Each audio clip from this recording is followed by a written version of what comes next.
Hi everyone, welcome to our YouTube channel.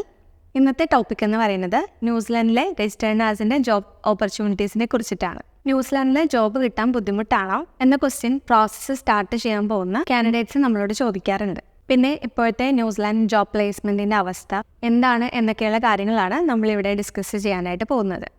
എല്ലാവർക്കും അറിയാമായിരിക്കുമല്ലോ, ന്യൂസിലാൻഡിൽ registration പ്രോസസ്സിൽ കുറേയേറെ മാറ്റങ്ങൾ വന്നിട്ടുണ്ട്. നേരത്തെ ക്യാപ്പ് എന്ന് പറഞ്ഞിട്ടുള്ളൊരു 3 മാസത്തെ കോഴ്സായിരുന്നു. അത് കംപ്ലീറ്റ് ചെയ്ത് കഴിഞ്ഞാൽ രജിസ്റ്റേർഡ് നഴ്സ് ആവാൻ പറ്റുമായിരുന്നു. പക്ഷെ ഇപ്പം അങ്ങനെയല്ല, 2 എക്സാംസായി മാറിയിരിക്കുകയാണ്. ഓസ്ട്രേലിയയിലെ പോലെ തന്നെ തിയറി എക്സാം ഉണ്ട്. രണ്ടാമത്തെ എക്സാമാണ് ഓസ്കി. ഓസ്കി എന്ന് പറയുന്നത് ഓസ്ട്രേലിയയുടെ പോലെ തന്നെയാണ്, ഒബ്ജക്റ്റീവ് സ്ട്രക്ചർഡ് ക്ലിനിക്കൽ എക്സാമിനേഷൻ. 3 ദിവസത്തെ ഒരു എക്സാം ആയിരിക്കും. അതിനകത്ത് ഓറിയൻറ്റേഷനും പിന്നെ എക്സാം ഡേ, അങ്ങനെ 3 ദിവസമായിട്ടാണ് ഇതിൻ്റെ എക്സാം നടക്കാൻ പോകുന്നത്. അത് ന്യൂസിലൻഡിൽ വെച്ചിട്ട് തന്നെയായിരിക്കും. ഇങ്ങനെയുള്ള മാറ്റങ്ങളാണ് ഇപ്പോൾ വന്നിരിക്കുന്നത്. പഴയ പ്രോസസ്സായ ക്യാപ് കോഴ്സ് കഴിഞ്ഞിട്ട് ഇതുവരെ ജോബ് പ്ലേസ്മെൻറ്റ് ആവാത്ത അല്ലെങ്കിൽ ജോബ് പ്ലേസ്മെൻറ്റ് കിട്ടാത്ത കുറേ കാൻഡിഡേറ്റ്സ് ഉണ്ട്. അങ്ങനെയുള്ള കുറച്ച് പ്രോബ്ലംസ് ഇപ്പോൾ ന്യൂസിലൻഡിൽ ഫേസ് ചെയ്യുന്നുണ്ട്. കോഴ്സ് ചെയ്യാൻ പോകുന്ന സമയത്ത് നമ്മൾ കാൻഡിഡേറ്റ്സിനടുത്ത് ഡിസ്കസ് ചെയ്യാറുണ്ട്, ജോബ് ഒരിക്കലും റിസൈൻ ചെയ്തിട്ട് പോകരുത് എന്നുള്ളത്. മാക്സിമം നിങ്ങൾക്ക് ജോബ് വിടാതെ തന്നെ ക്യാപ് കോഴ്സോ അല്ലാന്നുണ്ടെങ്കിൽ രജിസ്ട്രേഷൻ പ്രോസസ്സോ കംപ്ലീറ്റ് ചെയ്യാനായിട്ട് നോക്കുക. കാരണം എന്തെങ്കിലും ഒരു കാരണവശാൽ ഇതുപോലെ ഡിലേ ഒക്കെ വന്നു കഴിഞ്ഞിട്ടുണ്ടെങ്കിൽ നിങ്ങൾക്ക് ബാക്ക് ടു വർക്ക് പോകാവുന്നതാണ്. അതിൻ്റെ കൂടെ തന്നെ ജോബ് നോക്കാൻ പറ്റും. ചില ഹോസ്പിറ്റൽസൊന്നും ഇത്രയും നാൾ ലീവ് കൊടുക്കില്ല. അങ്ങനെ ബുദ്ധിമുട്ടുള്ളവർ മാത്രം റിസൈൻ ചെയ്യുന്നതായിരിക്കും നല്ലത്. അല്ലാത്തവർ മാക്സിമം റിസൈൻ ചെയ്യാത്ത രീതിയിൽ രജിസ്ട്രേഷൻ പ്രോസസ്സ് കംപ്ലീറ്റ് ചെയ്യാൻ ശ്രദ്ധിക്കുക, പ്രത്യേകിച്ച് ന്യൂസിലൻഡ് പ്രോസസ്സ് നോക്കുന്ന ആളുകളാണെങ്കിൽ. അങ്ങനെയാണെങ്കിൽ പിന്നീടുള്ള ടെൻഷനും നമുക്ക് അവോയ്ഡ് ചെയ്യാനായിട്ട് സാധിക്കും. ഈ ഒരു ഓപ്ഷൻ അല്ലാതെ ന്യൂസിലൻഡ് രജിസ്ട്രേഷൻ കിട്ടിയിട്ട് ഇതുവരെ ജോബൊന്നും ആവാത്ത കാൻഡിഡേറ്റ്സ് ആണെങ്കിൽ അവർക്ക് ഓസ്ട്രേലിയൻ രജിസ്ട്രേഷൻ എടുക്കാം.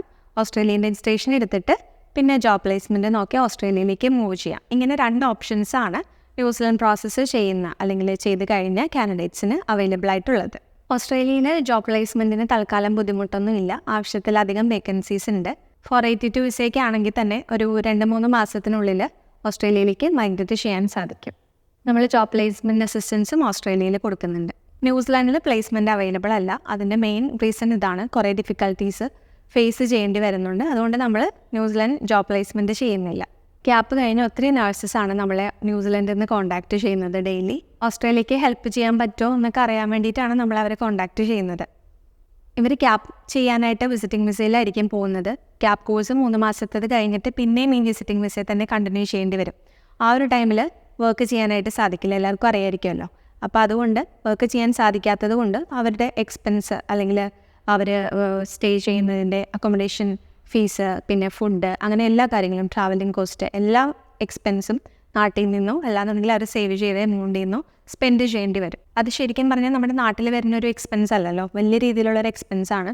അപ്പോൾ അത് നമ്മൾ എത്ര നാൾ അവിടെ നിൽക്കുന്നോ അത്രയും നാൾ നമ്മളത് പേ ചെയ്തുകൊണ്ടിരിക്കണം ജോബ് കിട്ടുന്നത് വരെ.